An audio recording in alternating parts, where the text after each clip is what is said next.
another episode of Hyper Heroes. We are here to cover one article. You may have noticed that the video is a little shorter than usual.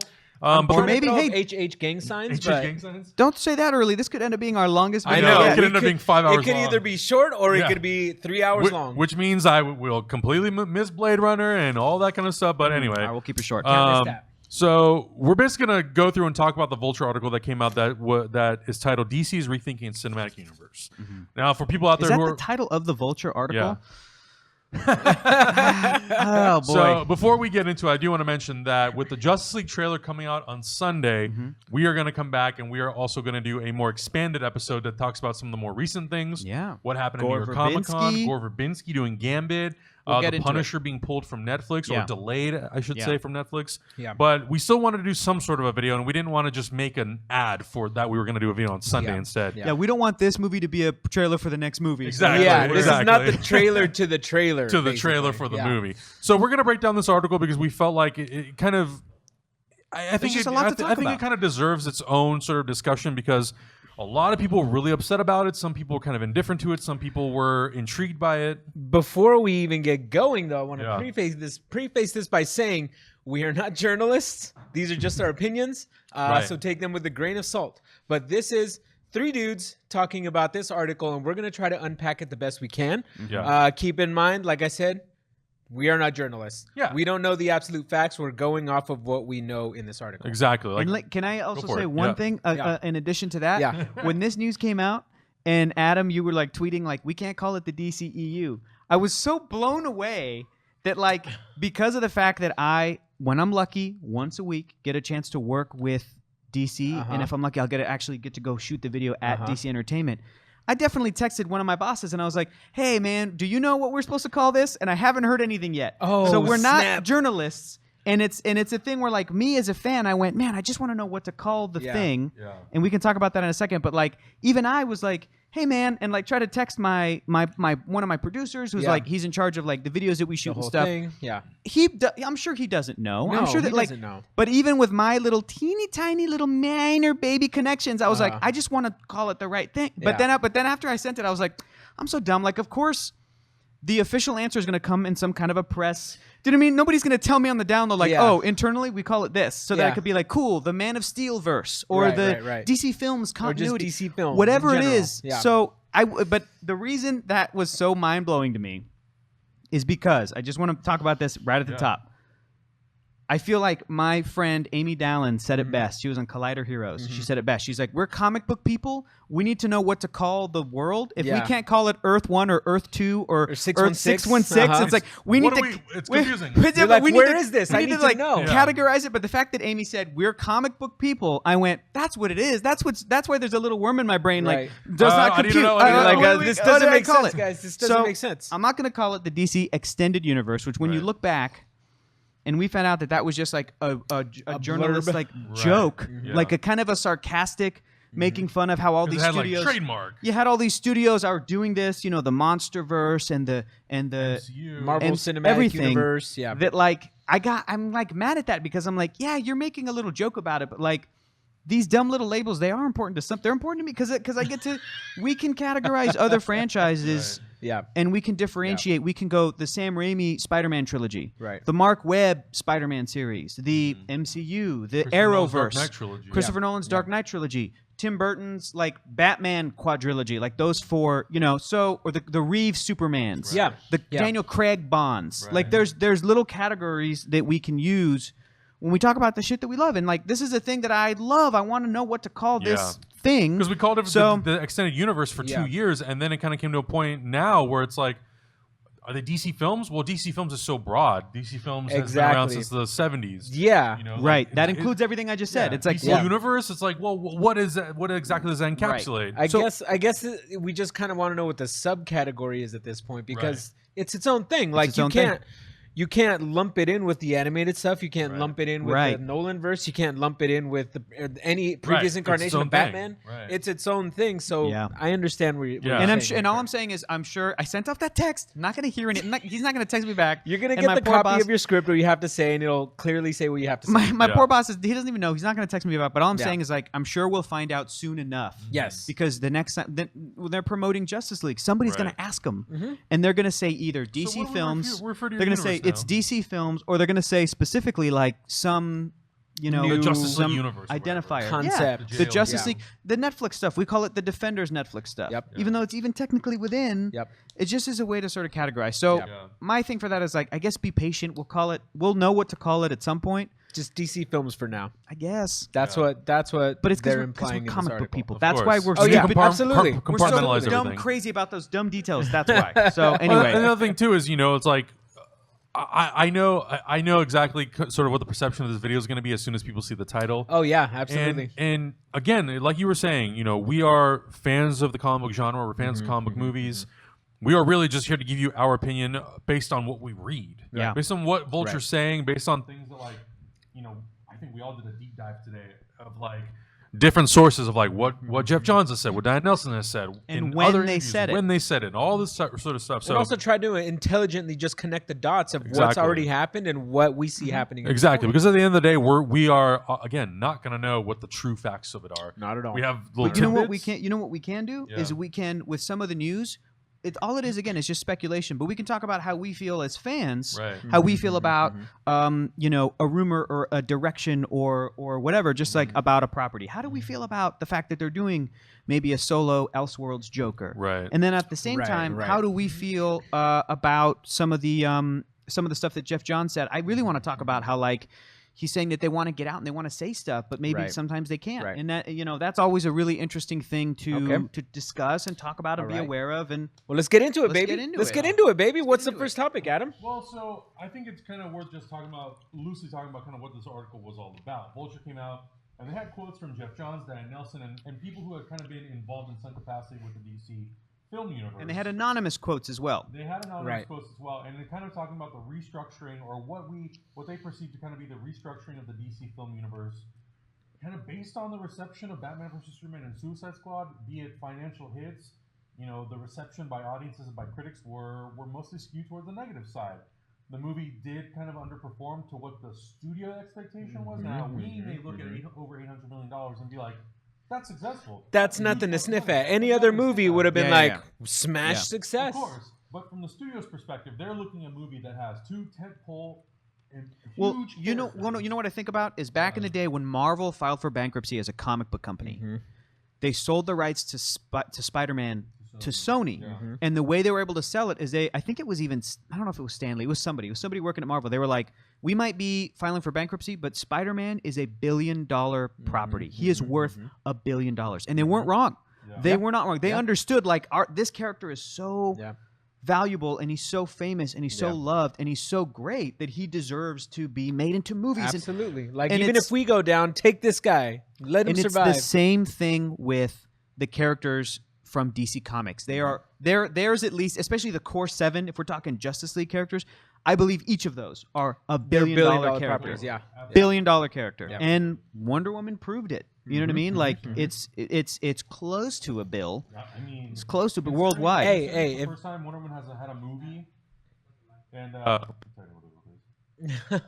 Technical difficulty? First time, Yeah, Wonder man. Woman has had a movie. She's on the big screen. It's a huge deal for that movie to make as much money as it did. So I mean, kudos to that movie. Switch Okay. mics. All right, guys. Adam's going to switch mics. I don't know. Okay. So what were you just saying a second ago, Adam? Well, It's just I think- important I to think talk the about. first thing that we should talk about is sort of the article. Oh, the yeah. way, the way it presents sort of the Right. Yes. deconstruction Right. of what DC is. I think that the timing is really interesting. I think that's something to look at. The timing is really interesting because if you read the article, I mean, you read it, you can see that Jeff Johns and Diane Nelson being quoted is from Comic-Con of this year. That was in July. That's a few months ago. Yeah. This isn't something that they did over the weekend and dropped a bunch of info and news over the weekend. Lucas is changing Adam's mic right now. Just sit tight, just Don't sit worry. tight. It'll be okay. So the timing Just is shut your interesting, mouth, Adam. and it feels like what the article is doing. It feels like is just kind of like how people on the internet do, for better or worse. Right. A lot of speculation. Right. A lot of taking of anonymous sources, which, again, as us fans and people reading this article, we can either believe it or we don't. We either buy that this reporter, like reporters do, has an anonymous source at certain places, and that he can't give up that source because otherwise he won't continue to receive the information that he gets. Right. We either buy it and go like, yeah, somebody close to the production of that definitely said that, or we go, well, who said that? He could, you know what I mean? Like, he could have easily made it up. In any case, it seems as if the article is a very long sort of take on here's how the creative direction of these films is shifting with the people in control, and creatively why it's shifting based on sort of what has come before, and mainly the success and the admiration and love of Wonder Woman, which a lot of this stuff, it might be 100% spot on, it might be 0% spot on. We literally don't know, other than the fact that this article is sort of piecing it all together with quotes from Jeff and Diane, from Johns and Nelson, from Comic-Con to kind of make it work. So if you read the article, you look at the timing. You should read the article. That's before you go. That to me is the biggest thing. Is like a lot of people very quickly retweeted, reposted. You know, dissected the first. You really like. It's a long article. It's very long. It's like 3 pages long, if not more. But it's really worth for you to sit there and read everything because some of the stuff we've heard before, some of the stuff is maybe new. Some of the stuff you may have heard different like variations of that thing. Right. You have to really approach every article that you read about any superhero movie, not just DC, not just Marvel. And approach it. Still bad. Approach it and sort of formulate your own opinion, but you shouldn't use this as a tactical device to attack people based on what people are saying about DC movies. Continue. I also think that it sets up a timeline that a lot of it kind of makes sense, and a lot of it can kind of be inferred if you're a fan of these films and sort of a fan of what's going on, and you can kind of connect the dots. It talks about how Ryan Reynolds' Green Lantern came out and wasn't a big hit. That's kind of a fact at this point. Nobody's arguing that movie. Nobody's denying that. And when you look at that and sort of who was in charge, I feel like the article's saying, and after that sort of, you know, misfire, things were shifted around. That seems like a no-brainer. When we watched that movie, they had Angela Bassett as Amanda Waller. They had Tim Robbins in the film. They had these things where it's like it seemed like it was setting up for future movies. They had Mark Strong showing up at the end of Sinestro. And what do you know? Because it wasn't a great film, there hasn't been a sequel made. All that stuff's kind of no-brainer and it makes sense. But again, you follow the sort of in retrospect, it makes sense. It makes sense. The other thing that I think is really interesting is they talk about how Diane Nelson came from an incredibly successful campaign of Harry Potter in Warner Brothers, and how she got the gig and how Jeff Johns got the gig. And this was around 2009 when DC Comics restructured itself and became DC Entertainment. Burbank. And all of this stuff you can kind of see and it all makes sense. But I think that that's also really interesting because if things weren't happening in one side of DC Entertainment, they talk about how the Green Lantern animated maybe I just remembered the Green Lantern animated show. It only lasted a season, but it was fucking amazing. Awesome. It was fucking awesome. I was not really a big Green Lantern fan until I saw that show. And then it also mentions how the comics a little after that, in 2011, New 52, sales, beating Marvel, and huge sales with DC Comics, just like a creative surge. And they did it again last year with Rebirth. Absolutely. So they talk about the comics, they talk about how the TV shows went from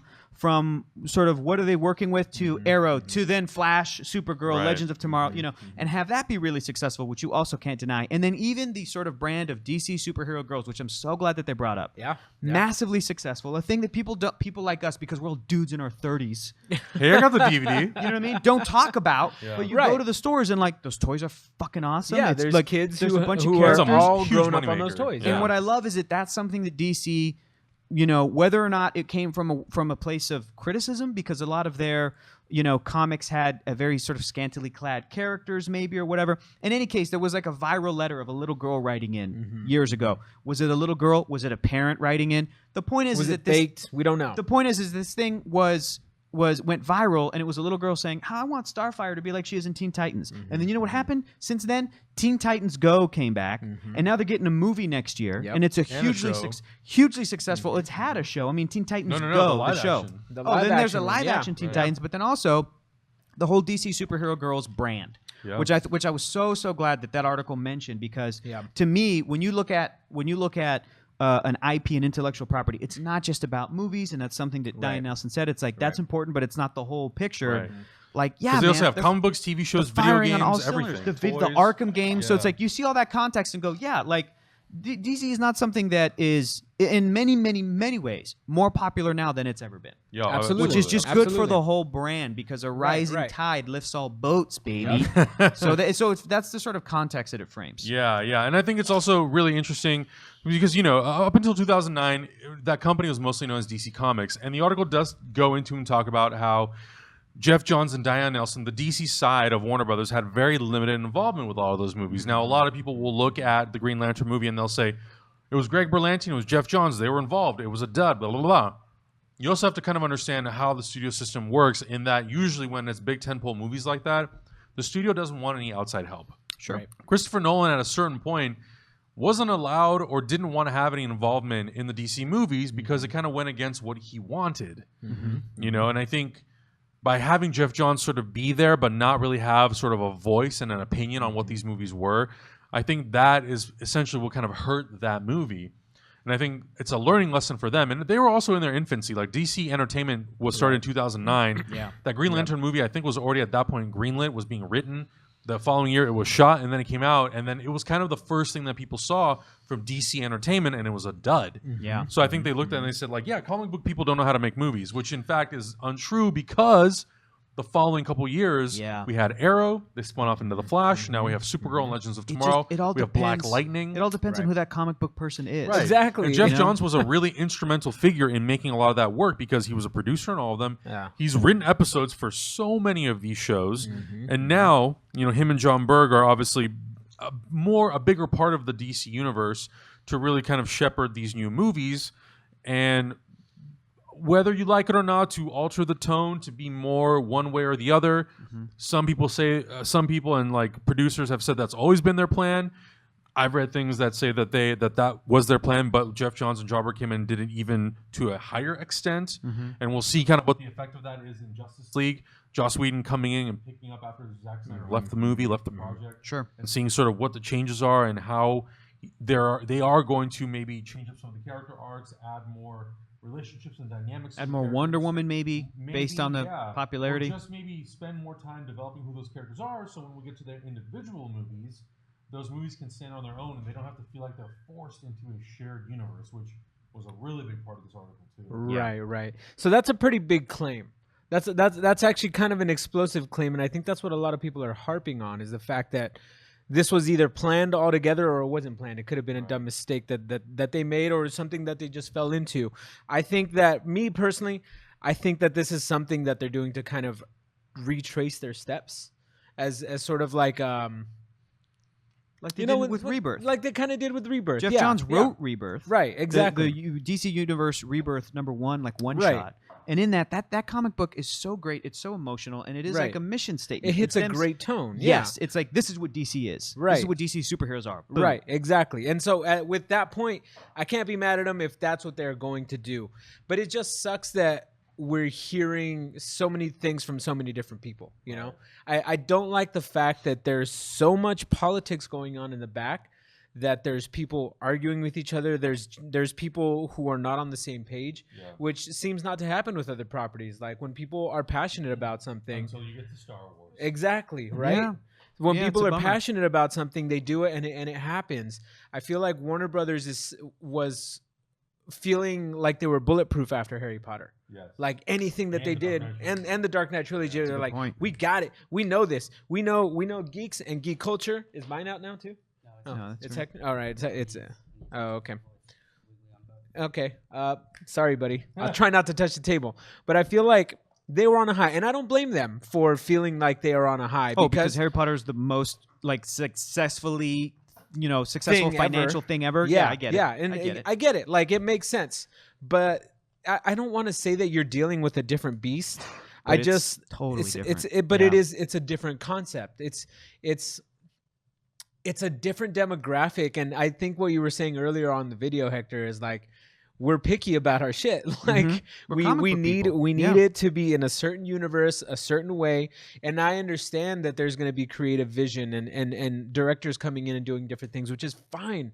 I'm perfectly okay with that because that's what happens in comic books. You get different writers, you get different stories, and that's how we get some of the greatest stories. Even because you different- let the creators create. It's so here's the thing, man. I fucking love comic books forever because of this. Because they'll always have this advantage over movies, TV shows, video games, everything. Is that since 1940 they have been shared universes. That even when you bring in a different artist, it technically will recast the actor playing the superhero because he's even drawn differently. He's drawing it differently. But they can still technically say, "Oh, it's been the same character since 1939." You know what I mean? Exact same No man. other thing is able to say that. Even James Bond recasted, but then also like did away with continuity. Right, because And it's the that's- and exact that's- same man. Yeah, and that's probably the longest lasting movie since 1962. I don't know. Probably. Doctor Who regenerates. Like Yeah. there's no other geek thing that comes close to that that comic books can do. And it's a bummer because for me the number one frustration reading this was that Jeff Johns had a quote. Adam, can you read it where he talked about how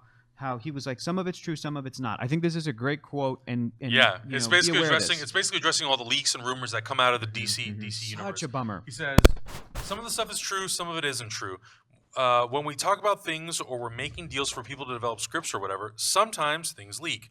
Sometimes things are misreported, and it's frustrating because we do want to go out there and talk about what our strategy is, and this stuff just muddies the water. There are a lot of internal conversations going on about how do we help kind of clean that up a bit. Yeah. Right. So let's talk about that for a second, guys, Yeah. because my question to you is, as a fan, as an outsider, we will never know.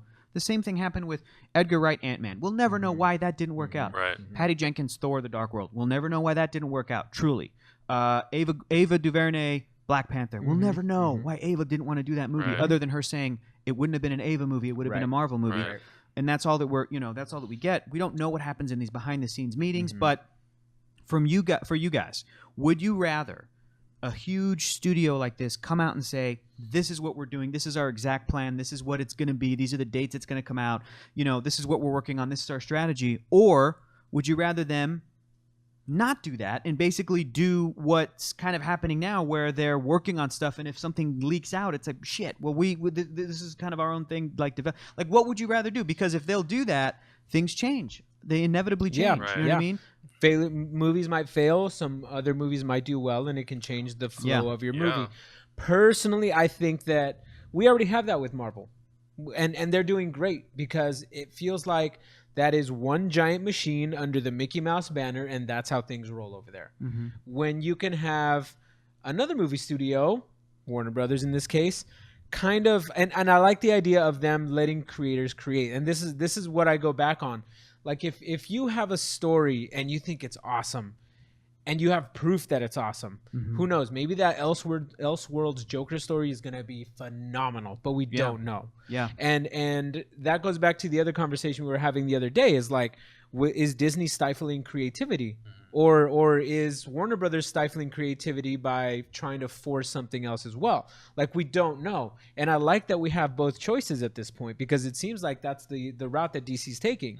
It's like, we're going to make movies. We're going to let the creators create. They're not necessarily stuck to each other, which is great because we can get things that we really don't know that we've been missing out on. I think if they hire the right people, though. I'm going to underline what you just said. Right. Augustine. I'm going to underline that shit because it all depends on who you hire. Exactly. Look at who they hired. Look at who they were lucky enough to get to start working on Batman the Animated Series in like 1990. Do you know what I mean? Right. Bruce Timm walks in. It's like, this guy's the perfect guy to do it. You know why? Because he's a guy who has been drawing Batman since he was 4 years old. Yep. Yeah. That's the guy you want working on that cartoon Exactly. show. And then what do you get? You get a decades-long, like, incredible through line of this awesome Right. representation of Spans DC. multiple series, God all that damn stuff. it. Yeah. And then you get to Christopher Nolan walking in and going, I Right. want to do a serious take on Batman. Right. Exactly. Man, did that pay off, because Right. this guy had a vision, executed it. and Billions it's of dollars done. that It's are an made. awesome It's trilogy. Financially, even, sure. Yeah. But even just the movies themselves, it's Yeah. like he nailed it. He did what he Right. wanted to He do. did his version, but it worked. Now, Right. in Warner spades, Brothers yeah. hires Martin Campbell, who directed Casino Royale, who directed GoldenEye. He's this awesome Mask of director. Zorro. The Mask of Zorro. He has done reboots. He has done this thing before.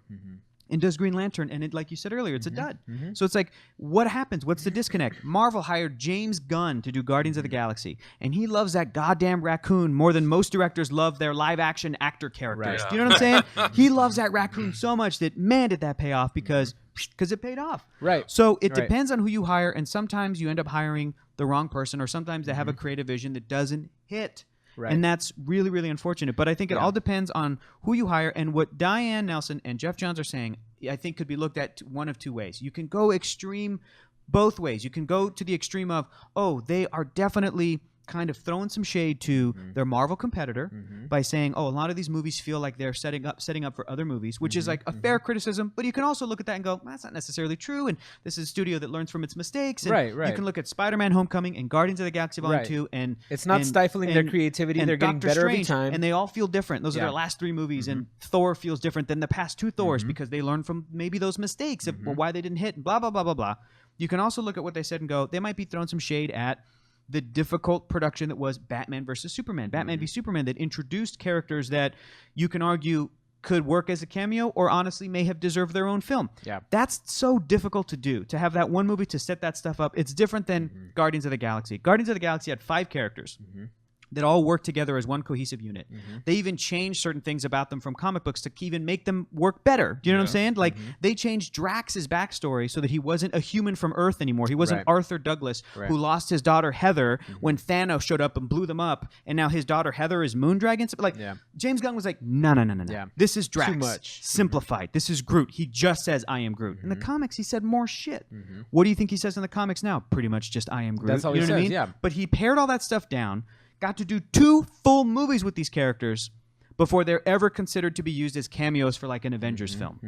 And that's so different than Batman v Superman and the things that it had to do and set out to do. It was not only a sequel to Man of Steel, but it was a revamp to the character of Batman. It was the introduction to Wonder Woman. It was the cameo to Flash and Cyborg and Aquaman. You got to get those actors cast because they're going to be in a movie a year later in Justice League. Like, that's so much stuff to do. It's not even that. I mean, that is part of it, but the core of the movie itself is a battle of ideals. It's a lot. so much more than just like a slugfest where they're going to punch each other. We know Superman can punch Batman's face through the back of his skull. We know this.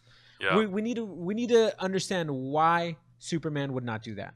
If he has infinite power, we need to understand. And I don't feel like that point came across. So what Johns and Diane Nelson are saying, what Nelson and Johns are saying is like, you could look at it that way as like, oh, they're definitely throwing shade. Yeah. But you could also look at it as a very like earnest, honest way to describe what their movies are going forward. We've heard the same stuff from Kevin Feige about how we want each one of our movies to be the director's vision, but still, focus on a character that we can use in future installments. Like, that's what it all boils down to. I understand that maybe audiences don't. Here's the thing. I feel like an asshole because I'm constantly defending the idea of a shared universe. Yeah. I love my movie brother Cameron Rice, and we've talked about this before, but Cameron's always on the side of like, no, who cares? Just make a good movie. Yeah. And then when he says that, I feel like an asshole because I'm like, well, of course that's what's most important.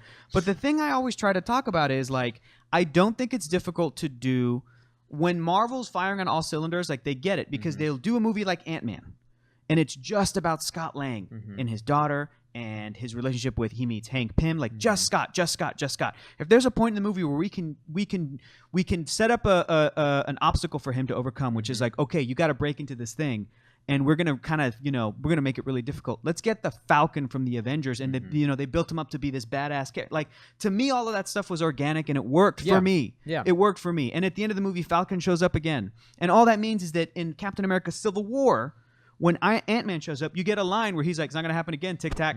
That's all that basically paid off for, right? So for me, I look at something like that, and I'm like, it's not difficult to do because when I go read a comic book, I'm not reading DC Universe chapter 1844. I'm reading Batman, or I'm reading Wonder Woman, or I'm reading The Flash, or I'm reading Green Lantern, or I'm reading Cyborg, whatever. It isn't until you pick up Justice League or something like Final Crisis, or you know what I mean? Or where they all Infinite cross over. Yeah, and I'm like, that's where the crossover happens. Right. Now, here's the other thing. If the world is set up in a certain way, it kind of should be easy. I'll give you an example. Anytime a character in the Marvel Universe needs a lawyer in comic books, It's one of two Who do you people. call? Who is it? It's Who do one you of call? two people, dude. You either call the red one or the green one. That's it. And it's because they set it up where it's like, well, those are the lawyers. Yeah. And these are the doctors. And these are the scientists. and Anytime yeah. they need a doctor, it'll be Night Nurse or Jane Foster. Do you know what I'm saying? It's like You need a scientist, Bruce Banner, or Richard Reed. That's it. That's it. That's it. So like, so in that way, I feel like the DC universe has so many. It does the same shit. It does the same shit. When you need a cop, it might be the Flash because he's like a forensics Forensic expert. scientist, You know what I'm yeah. saying? It might be Martian Manhunter because he's Detective John Jones. Yeah. Like there are ways that these characters can interact where it's not crazy. It's not. Yeah, it doesn't you know, have to be on the epic not scale forced. where every single time Yes. they're like, I'm my full character all the time and I'm gonna do this for you and that's all I do. It's not that. It's more subtlety. It's just like if you knew the Flash was a cop, just have him come in and be like, oh yeah,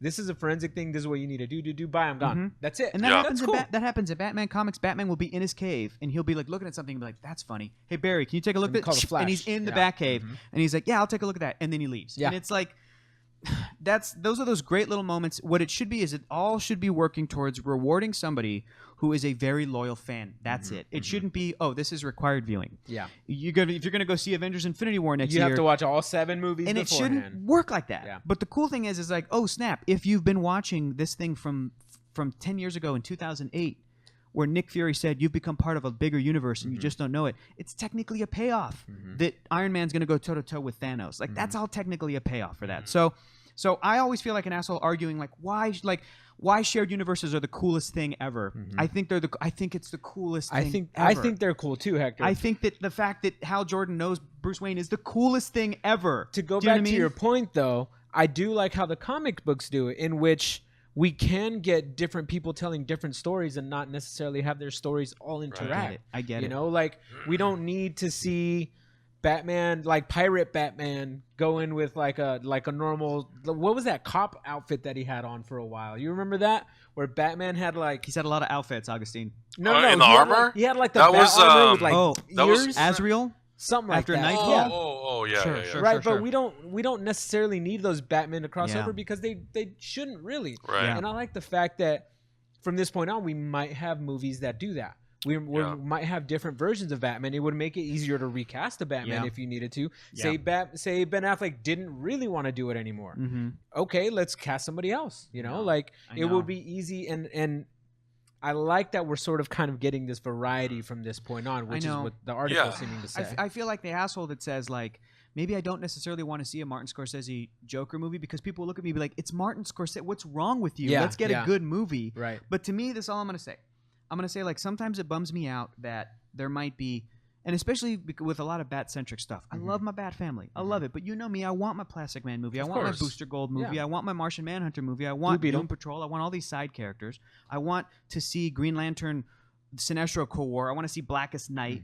You know what I mean? I want to see Brightest Day. I want to see all of that rad shit that kind of happens later. But I'll feel like a jerk when I say, well, I don't understand why you couldn't make a Joker origin movie, but technically still say, oh, it's still in the same. Do you know what I mean? Just in case we wanted to do something with Yeah. it. And Yeah. if there's absolutely no creative way to do it, then here's the thing I'm most excited about is that DC Comics does have a word that is a one-up against every other comic book company, and it's Elseworlds. That's what that brand should be Yeah, called. It's yeah. like Elseworlds. Now, again, you ask me, the exciting thing would be to do Elseworlds Red Sun Superman, but have Henry Cavill be Super because it's even Right. more That impactful would for be me dope. to have him play What if? the skewed what if version of, you know, of this character. That's the geeky thing in me. But I get it. Logistically, in the real world, you cannot continue to keep making movies with the same actors forever and ever and ever. And I say, do what a lot of franchises have done. Just recast the actor. It's not that big a deal. And who's to it's not say that that big a if deal. you hit a good stride in your Elseworlds, who's to say there can't be a big arc like that, you know? For sure. Because For you sure. can totally do that. So you I have mean, you Dark, do the enough. Dark Justice League. You do enough Elseworlds. You get to Yeah. do like multiversity. You get to do the Exactly. infinite Crisis on Infinite Earths. Where all Exactly. of, like just like crazy You- Earth 1, you- Earth 2 you shit. can still have that option. The but- World War II Justice Society shows up like, with Dr. Fate, Yeah. like you know, at like a what is those things called? Like the fortune teller ball, like Yeah, oh, yeah, the crystal Justice ball. League, like you You're like, could what are get you to all that doing? stuff. And then they're like, come to this Earth Yeah. and help yeah, us. the you two know? different Flashes, Jake. Yeah. Garrick. I'm coming. Oh, that'd Like be awesome. you know, Flash, See? help me. Well, you and still have that's the those cool thing, options. and like I think that's part of the thing that people kind of got freaked out about this article was that the perception of the article made it seem like that the DC films were no longer going to be part of a shared universe. And Jeff Johns even responded to somebody on Twitter. Somebody asked him, like, you're already pulling the rug from underneath this shared universe. Why isn't this stuff connected? And he responded with, it 100% is. And he attached a really awesome photo of the Justice League. And Beautiful image. All the characters from the Justice League, Batman, Superman, Wonder Woman, basically sort of reinforcing the fact that, like, no, this is all interconnected. Right. But we're just going to treat some movies differently, where the movies the Aquaman movie, for example, there is no obligation for the Aquaman movie to have Flash, Cyborg, Batman, Superman, any of the other characters in that movie. It's a Aquaman movie, kind of like the same thing what Wonder Woman did. Wonder Woman doesn't have any cameos by any other DC character. All it has is a name drop. It has a name drop. That's all you need. It has a name drop. It has her talking to Bruce Wayne for a hot minute. It has the Wayne Tech car outside delivering the package, and that is literally all you need in order for the audience to believe, oh, this is part of a shared universe. To me, it wasn't this exact image, but it was basically an image similar to this, which is like every superhero ever. Exactly. That's what Jeff Johns tweeted out, and it was awesome. And the thing that I love too is, like, for me, Man of Steel did a very similar thing, where General Zod and Superman are fighting in space. They crash into a Wayne satellite. Simple. It just makes that movie seem like it's a part of something bigger. It doesn't need to beat you over the head with characters. It doesn't need to, and I feel like, for me personally, Batman vs. Superman kind of beat the idea over my head that, like, this is a bigger universe. This is a Justice League universe. And Lex Luthor, like, knows of these people. They're metahumans, and he created all the symbols and all that kind of stuff. Let me throw this at you, though, because that's a tough thing, and I'm so glad we're getting into this. That's a tough thing to balance. Because it is. You can look at the Marvel movies and go, they've, for the most part, focused on whatever that movie was, but there definitely is this undercurrent, this through line of, well, what's the end goal? The end goal is Thanos and the Infinity Gauntlet and the Infinity Stones. That's the end goal. Now, when Batman versus Superman, it was so ambitious, and we talk about all the stuff that it was trying to do and stuff that it did and stuff that it maybe didn't stick the landing. One of those was a tease to Darkseid. Now, to me, he is one of the end games of the DC universe. It's such an amazing, rich universe, and one of the biggest bads in that is Darkseid. The problem is that now this movie's going to come out with a big purple, rock-faced dude, like a very stone-faced character named Thanos, where he's fighting all the superheroes. That is very similar to Darkseid and the sort of threat he poses to the superheroes of the DC universe and to that Earth. And the challenge then becomes, how do you make it different, or do you even do that, or is that not even on the again, the question is to you guys, like, would these films benefit from an end goal, or should it just go from sort of movie to movie to movie? And then should the end goal only be in a Justice League film? In Justice League 2, they're fighting the Legion of Doom, and that's it. And at the end of that, there's no, come back next issue. I think for me, and this is just my opinion, but I think the best way to kind of approach it is like what they're doing now, where they're saying, we're going to kind of worry about every character movie to movie. Their solo movie is their solo movie. It will advance their story. It will advance their arc as a character. They will change throughout their trilogy, whatever it is. Kind of like what Matt Reeves said he's doing with Batman. He wants to make a very detective-style Batman movie where the character can kind of go through something. He's got his own arc, which is awesome. Yeah. Great. And I think that you can then use the Justice League or the team-up movies, whether it's Justice League or if it's Flashpoint, whatever it is, to then hint and or create these big arcing moments that then go from that respective film to their respective sequels. So Justice League will set up Steppenwolf and Apocalypse and the Parademons. Justice League 2 should potentially deal with kind of the repercussions of that. Flashpoint will set up maybe some sort of world-altering DC universe. Whatever the sequel is, or whatever the first movie of that universe is, will then deal with that. It's for me, it's a kind of a weird, like, this whole thing is kind of like a weird argument, because we have no issues when new animated movies come out. We're like, oh, that one doesn't have to connect to that one. Right. It's true. This one doesn't have to do that one. But all of a sudden, when it's live movies with actors, you're just like, wait, what universe is this? Or like, where is this happening? Or like, what's going on? And it's a weird. I don't understand why this is happening. That it's all of a sudden a huge deal. That, or some people because seem it hasn't to be freaking out because it hasn't been done yet. Like, it's been done separated with movies and TV. Smallville was happening at the same time as Superman Returns. Right. So maybe that's why they were like, well, people aren't going to get confused. But there hasn't been two movies that have different Batmans played by different live action actors. That hasn't happened yet at the same time. Right. Not even Lego Bat. That doesn't count. That's an animated. You know what I mean? So same thing with Superman. Right. Yes. You've had a TV and a movie version. Right. So that's So the thing is that, like, Remember when Justice League was supposed to come out by George Miller a couple years, like 2009, 10, I think. you know, 2007, 10 years ago, Justice League Mortal at the same time as like the Dark Knight trilogy. That would have been the experiment. That would have been the experiment. You got another actor playing Batman versus Christian Bale. Armie Our Hammer, audience is going to freak out that you have Armie Hammer and Christian Bale. Is it going to blow people's minds? Are they going to be mad? Or is it going to be like, oh, no big deal?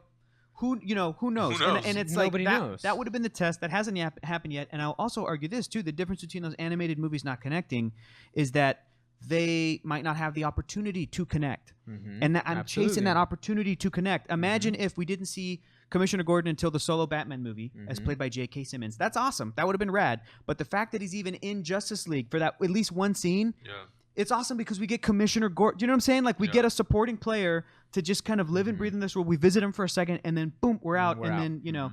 So it's the same reason that like Loki gets to turn into Chris Evans Captain America for 2 seconds in Thor 2. Maybe the highlight of that movie, which Thor 2 wasn't great, but at least Loki turned into, you know, they got Chris Evans. Like, that's awesome. So there's that potential. It's that comic book potential. I feel like it can be chased. You can try to get it, but because of the logistics of filmmaking, you know, the most important thing is obviously to make a good movie. Well, obviously, that's the end goal. That's it. For everything, That's basically. it. Not to make a shitty product. Yeah. Nobody Nobody ever sets out to make like a bad movie. Right. Do you have to get to your movie yet, or what? Yeah, man. Are we going long?